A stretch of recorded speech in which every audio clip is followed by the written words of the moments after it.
Hi there, my name is Stevie Ritchie and welcome to Mind Over Matter TV. This is episode 4.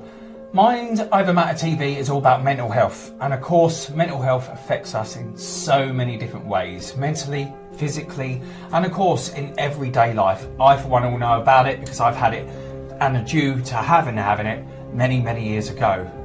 Today we're joined by two amazing guests that I know really well through up and down through the years of social media and talking to each other, keeping up with each other's stories on our life, and they're here today to talk about mental health. So please welcome the one and only Craig and Deb, aka Zed and Sapphire. So first of all, I want to come to the lovely Craig here that I've known for so many years. I mean, he did voice note me on WhatsApp yesterday, and I was totally shocked by it, but obviously I want to hear more. No doubt you obviously do as well. So I want to come to you first, Craig. Yeah. Tell us, Craig, about your journey, your mental health history and everything else. Yeah.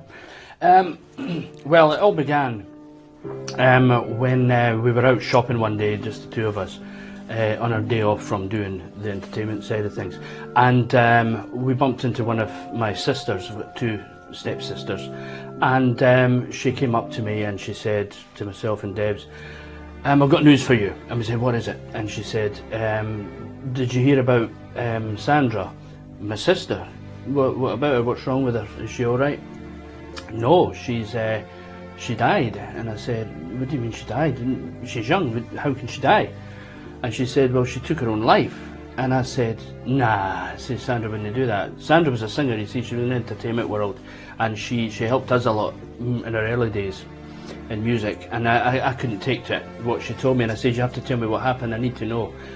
She said, well, she had mental health problems, she had a lot of abuse in the family and stuff like that, from a partner and stuff, and she says, but we don't know what side of it is to do with him.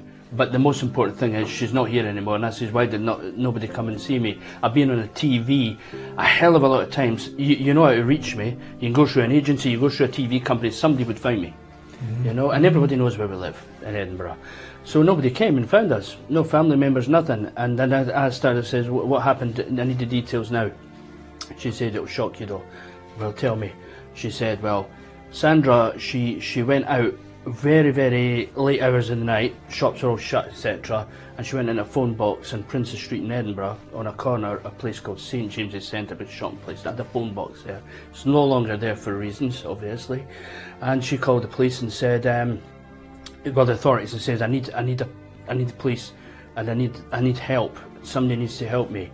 And seemingly they said, what's wrong with you? I think I'm going to kill myself. And they said, why don't you just go home, you know, this isn't going to happen. They didn't believe her, you know, and she says, look, I've got a razor blade, I'm going to cut my wrists. And if you don't get here right now, I'm going to do it. And then seemingly they just said, look, we're going to hang the phone up on you, and they hung up on her seemingly. And then she phoned them back, and she said, I told you I was going to do this, and you're not listening to me.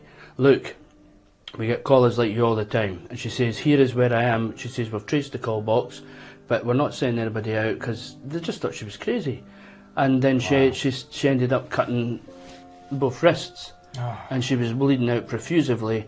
And she says, do you believe me now? I've cut both my wrists. And they said, well, we're not... What do you want us to do? We've got more time than wasting our time with you, seemingly. There was all this sort of carry on back and forth. And she said, well, if you're not going to come in, she took... Take your time, Craig. It's all right. God, I never realised how hard it still was to talk about that, but she took the razor blade and she went from one end to the other and cut her whole throat open, and she died in that phone box, falling out of it. The blood, I'm never normally going to details, but it annoys me because they never listened to her, and the blood went right down the hill out that phone box, and she lied there, you know, dying on her own. Oh dear. And that killed me. I bet that was a lot for you to handle, and this is all because someone didn't take her seriously. Yeah. You know, they Yeah. didn't listen to her. They Yeah. just thought she was like everybody else and a bit crazy. Yeah. And that's the reason why she felt alone. Yes. And you know, obviously really depressed. Yeah. And no one ever knows what people are going through in their minds. They can No. smile through it, but Yeah, deep yeah. down inside, you know what it's like, Debs? Yes, You yes. know, it can be that sort of, no one's listening, no one really Yeah. cares, I just might as well end it all now. And of Yeah. course you must have, God knows how you felt about it Yeah, and how it well, made you feel inside. It was, we were ready to go into the shops and shop, and I did shop after it, but I said, why did you tell me that? And she said, well, just in case I never see you again, I had to tell you anyway. And then I was riled about why nobody could find me about even the funeral or anything. Because me and Sandra, we got in a house in Fire the Cake. She came to our wedding. She helped us in music. She put us on a stage. She worked with student universities, put us on a stage well before we were even on singing on TV or on reality TV shows. And we're in the same era as you, Stevie. Yeah. And basically, I needed to know why nobody, and it ate me for weeks and weeks. I had nightmares about her doing this. You know, I envisioned it, I seen it in my own mind's eye. And then I didn't realise about the whole mental health thing at that time. But then I realised it was hitting my mental health, and it was bringing me downhill. I think I was drinking a bit. Yeah, no, it's all right, Yeah, Craig, it's all right, it's all right, take your time, man. It's all good. It's all good. Let it all out. It's best to let Yeah. everything out because then you release everything. I'm going to give you a little break. Yeah, I'm going to come of to your course. amazing, Yeah, do that, beautiful do that, wife, mate. Debs here. Yeah. Debs, obviously you've been together with Craig for many, many years. You're Years. married. You're a joint thing. You know, you are one, and you're in the same business as me. Yes. You know, obviously you've seen Craig go through all this. Yes. How did it make you feel? And you know, how did it make you feel inside? How did you help Craig? Well, I helped Craig in a way, like I gave him a shoulder to cry on and things like that, and let him talk away and let him cry. I think that was the best release that I could give him, you know, like just talk about her, Yeah. you know, get the wedding photos out and just talk about how we had a great day with Sandra and all the good memories that we had, Yeah. which we did. But I mean, I feel that Sandra must have been pretty desperate to have done such a thing like that, you know. Of course. That it takes your, it blows your mind actually. How could someone do that, you know? Yeah. It's scary stuff. Yeah. You know, but I mean, mentally it affected Craig inside, you know. He went downhill a bit, he started drinking, and it was really kind of a bad phase that he was going through inside. And you saw all this? I saw all this, and I mean, he was having a drink, but to the point that he couldn't remember what he was doing at the end of the night. You know, like Wow. he just sort of just slept on the sofa, just we Wow. were having a drink, and that was the only way that he could get through things. You know, just talking, and that was his comforter. You could say it was a drink at that moment. But you know, like everything else, you do come through the other end, and you do see the light. And it sort of coming off the drink was a good thing, I thought. You know, because only drink makes you more depressed. You know. Of course, absolutely, yeah. Yeah, so that's what I saw in Craig. You know, But it must have affected you as well, you know, mentally as well, seeing, you know, your own husband go through such a really kind of hard, depressing time, drinking every night, you know, sleeping on the sofa when you sleep in the same bed. You know, it must have affected you and yourself and mental health, didn't it? Yes, because some nights when he was drinking and he fell asleep, I had to just leave him there on the sofa. He couldn't even make it through to the room to go to his bed. Oh It was, it was a real shame to see him because it was a real mess, you know, inside. But myself, I knew that I had to stay strong, you know, for him, which I did. And thank goodness, you know, I did feel really like I wanted to cry, and it wouldn't have helped Craig any if I had sat there crying.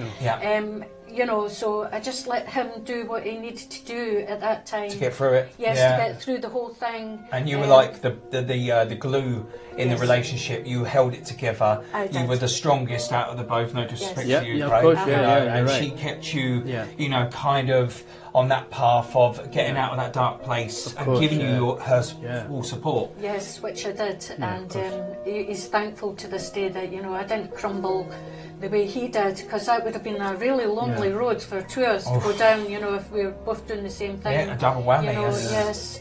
I look at it now that Sandra looks down from wherever she is up in the spiritual realm or the heavens above.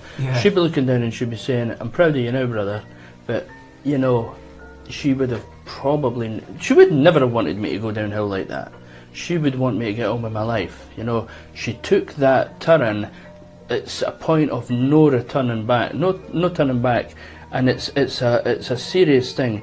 I mean, I've heard of other people that I know that have took their lives with mental health, which I'll talk about in another show if we do that.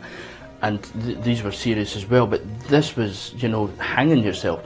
But this was different from that. This was actually taking a razor blade, cutting your wrists, and then, because you're still not getting any help, you're taking your own throat out, your jugular, everything. You know, and she left behind a small boy as well, you know. But it all goes down to, you know, families when they lose touch, and it sort of annoys me that we done that.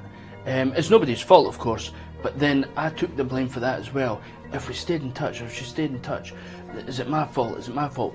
But now I look at things, and I'd like to offer help, assistance, even with kind words, to say, if you're going through that, and you're losing family members, tell the people that you love them. You're not alone, sort of thing. Obviously you've experienced it. Yeah. You saw it firsthand, you know. So it's not a pretty sight, no. When someone's going through your much. ultimate loved one. Yeah, you know. He had the whole world on his shoulders. I felt you were not coping very well.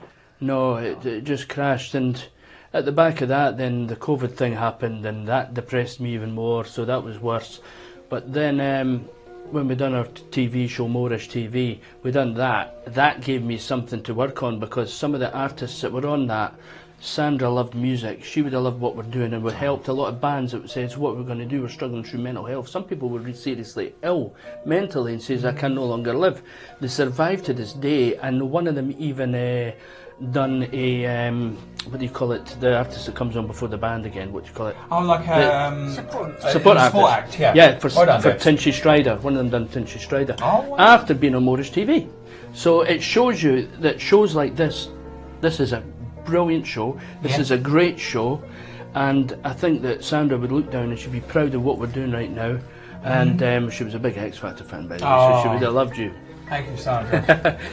But most importantly is that you can come out of this yourself.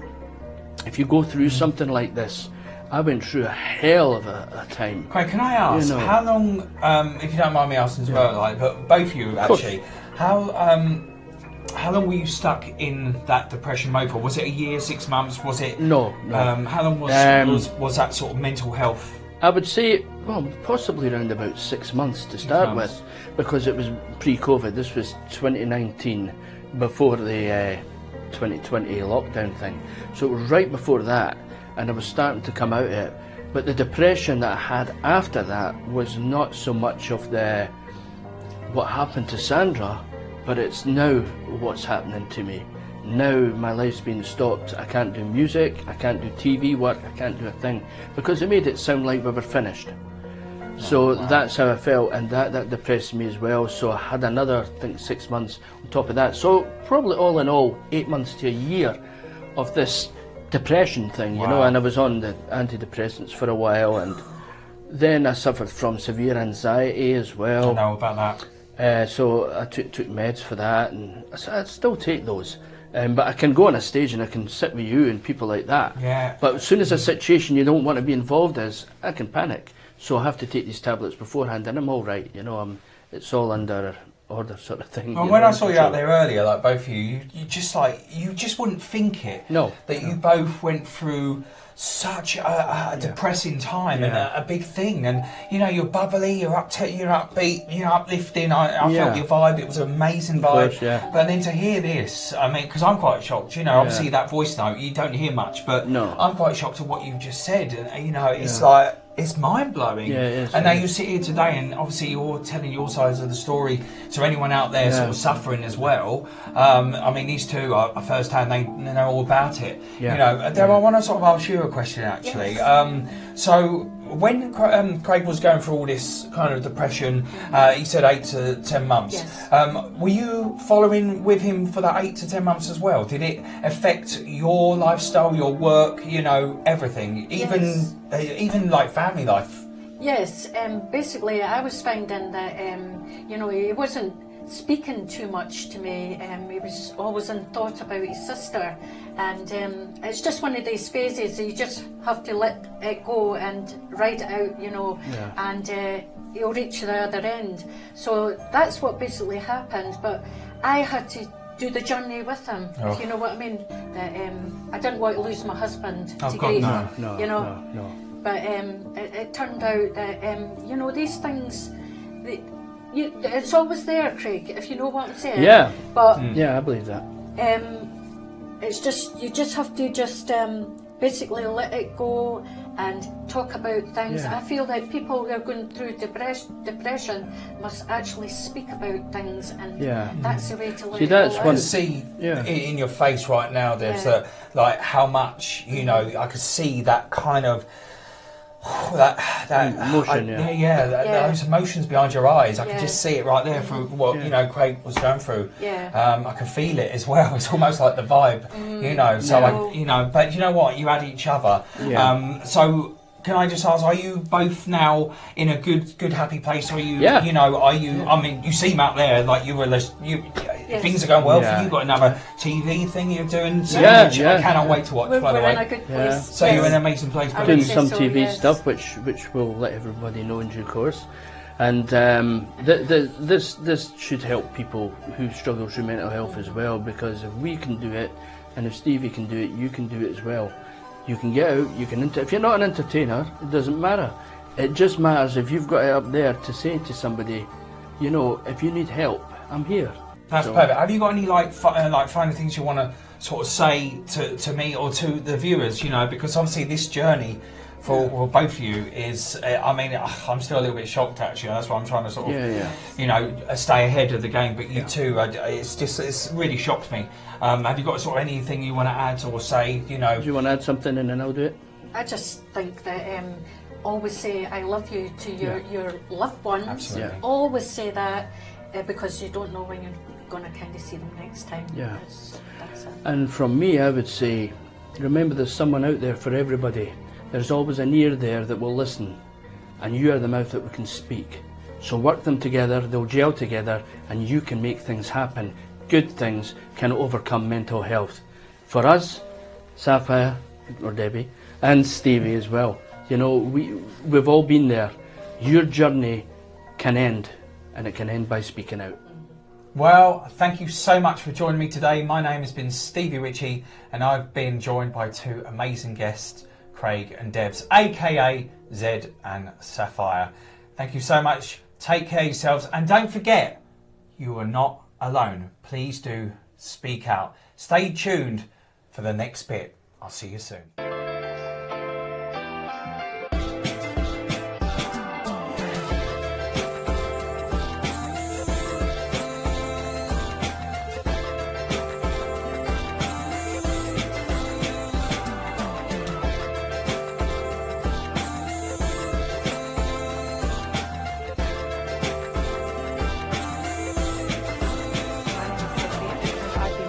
By the lovely Anna Story, a mental health specialist.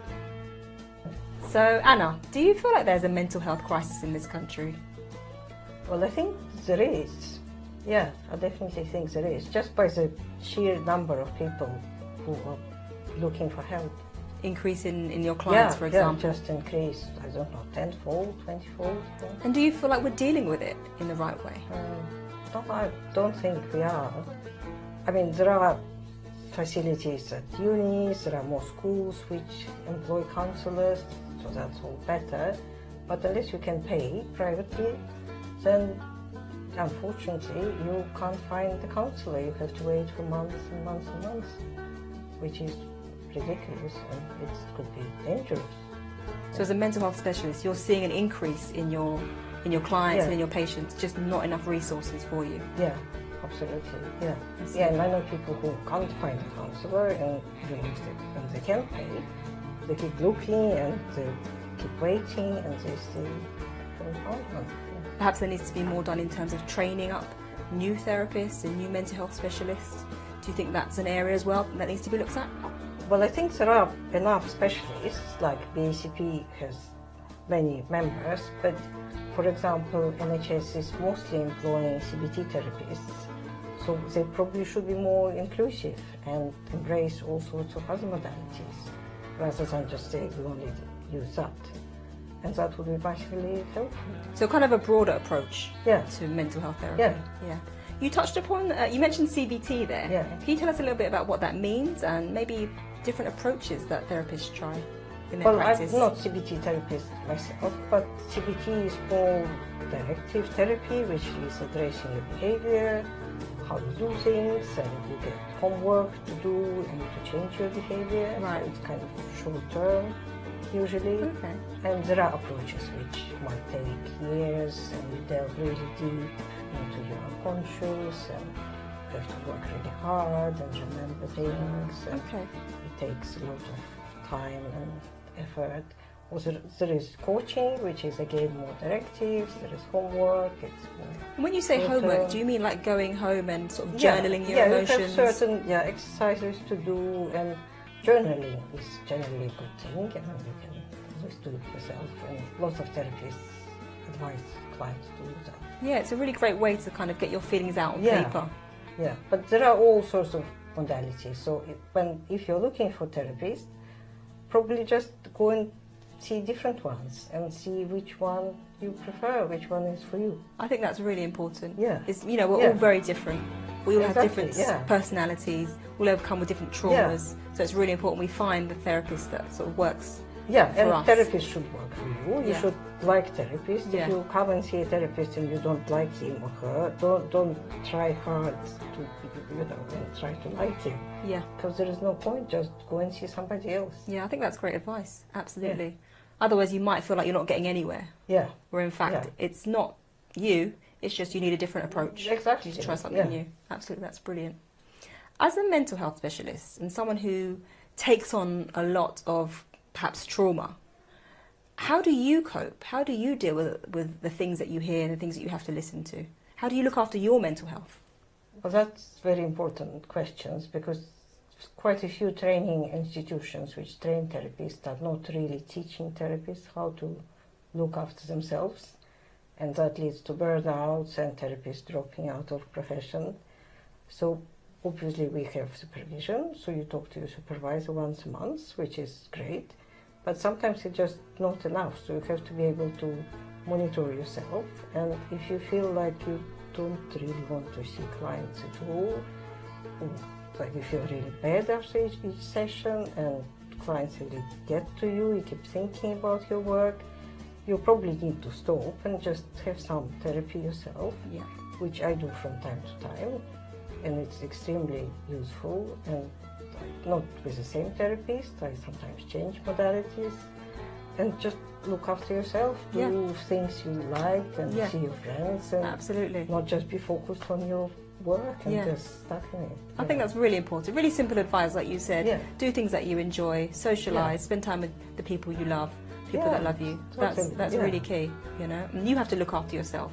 You're looking Yeah. after us, you need to look Yeah, after yourself. otherwise you can't. Yeah, you Yeah. can't be the helper who can't help yourself. Yeah.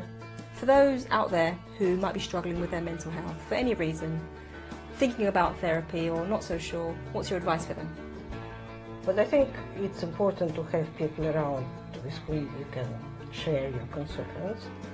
Sometimes you don't. If you do, it's great to even talk to your friend, but sometimes you don't want to burden your nearest and dearest, or they can give you advice with really wishing the best for you, but that might not be quite the right advice. So it is good to go and see a therapist, just to get somebody neutral to listen to you, to maybe tell you some things that you're family member wouldn't tell you, Absolutely. not wanting to upset you or Absolutely. whatever reason. Yeah. So that would be great. So just give it a try. You can have one session. If you don't like it, stop. Yeah, sometimes your friends and family, they don't want to tell you everything. You know, they don't want to Yeah. hurt your feelings. Yeah. So it's yeah. great that you have a mental health professional like yourself Yeah. who can step in, who can bring that kind of objectivity, that neutrality Yeah. to the situation, and Yeah, something. exactly. And somebody new. that Somebody you new don't to the know, situation. Don't have history with. Yeah. Yeah. It brings a very healthy dynamic to it. Yeah. Yeah, that's brilliant advice. What's the future for mental health, in your opinion? How can we move forward and get better at looking after ourselves and looking after our mental health? Well, I think the whole dynamic of people talking about mental health is great. Yeah, And that it's becoming normalized. That it should be part of our lives. That Absolutely. we all have some form of therapy, maybe short term, maybe there's plenty of it online now, and it's more affordable. That would be great, and there are different ways of therapy being developed. So that I think that should become our norm, and then everybody can kind of almost learn about it at schools, like how we Absolutely. work, why do we react to things the way we do, and then we'll be much better dealing with our emotions. Absolutely. Understanding our emotions and dealing Yeah. with them better. Brilliant, Yeah. brilliant advice. And I don't think I could do what you do. That's fantastic. Really, thank you for coming onto the show and joining us, for your advice. You're welcome. Thank you so much. Yeah, I enjoyed it too. Yeah, thank you for having me.